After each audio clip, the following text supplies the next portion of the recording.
ఈ చిత్తూరు మెయిన్ సెంటర్లో ఉండే ఈ బస్టాండ్ సమస్యని కానీ ఎవరైతే రైతులు ప్లస్ వ్యాపారస్తులు పండ్లు అమ్ముకునేవారు కావచ్చు, కూరగాయలు కావచ్చు, లేదా అనేక రకాలుగా ఇక్కడ సమస్యలతో కూడుకొని వ్యాపారం జరగకూడదు, ఏదైనా జరిగితే మంచి ఒక కాంప్లెక్స్ కట్టి అందరికీ అనుకూలంగా ఉండే విధంగా ప్లాన్ చేయాలనే ఒక నా ఆలోచనకి జేసీ గారితో నిన్న డిస్కషన్ చేసినప్పుడు రేపు ఒకసారి విజిట్ చేద్దాము, అక్కడ ఎవరున్నారు, ఎటువంటి వ్యాపారాలు చేస్తున్నారో చూసి తక్షణమే ఒక నిర్ణయం తీసుకొని దీన్ని స్టార్ట్ చేద్దామని ఒక మంచి ఆలోచనకు వచ్చాము. కాబట్టి వారందరినీ కూడా సంప్రదించి ఈరోజు చెప్పడం జరిగింది. వారికి కూడా ఒక కమిటీ ఉందన్నారు.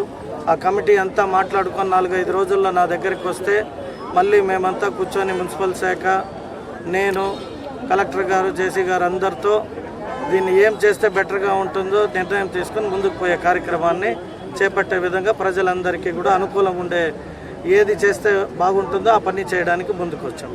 Thank you. Old bus stand అంటే న్యూ బస్ స్టాండ్ కన్స్ట్రక్షన్ చేస్తారు. ఇది వాడట్లేదు. కాకపోతే కరోనా టైంలో రైతు బజార్లో ఉన్న స్టాల్స్ అన్ని తీసుకొచ్చి ఇక్కడ పెట్టడం జరిగింది.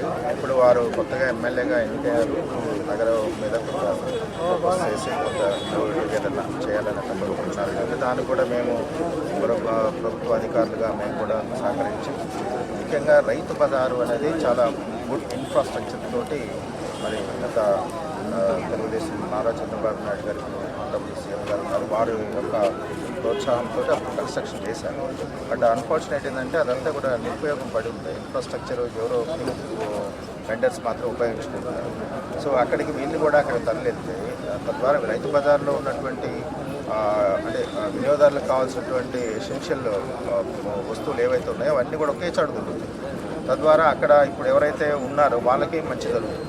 కాబట్టి ఆ ఉద్దేశంతో వీళ్ళందరినీ కూడా అక్కడికి తరలించడానికి వాళ్ళందరినీ కూడా రిక్వెస్ట్ చేస్తున్నాము. ఇక రెండోది ఏంటంటే ఇది చాలా ప్రైమ్ ఏరియా. ఇక్కడ ఇది మున్సిపల్ కార్పొరేషన్ లేదా ఏదైనా వక్ఫ్ బోర్డు లేదా మసీద్ ఆధ్వర్యంలో ఎవరి దగ్గర ఉన్నా కూడా ఈ ల్యాండ్ కొంచెం డెవలప్ చేసుకొని రాబోయే రోజుల్లో మంచి షాపింగ్ కాంప్లెక్స్ వాటిని పెట్టుకొని తద్వారా ఎవరిదైతే ఓనర్షిప్ ఉంటుందో వాళ్ళు కూడా ఇన్కమ్ జనరేట్ అయ్యే విధంగా మరి ఎమ్మెల్యే గారు ఆలోచన కాబట్టి దీనికి ఇక్కడ ఉన్న అందరినీ కూడా మేము సహకరించమని చెప్పేసి అధికారులు మేము కూడా వాళ్ళకి వచ్చి మెయిన్ సర్కిల్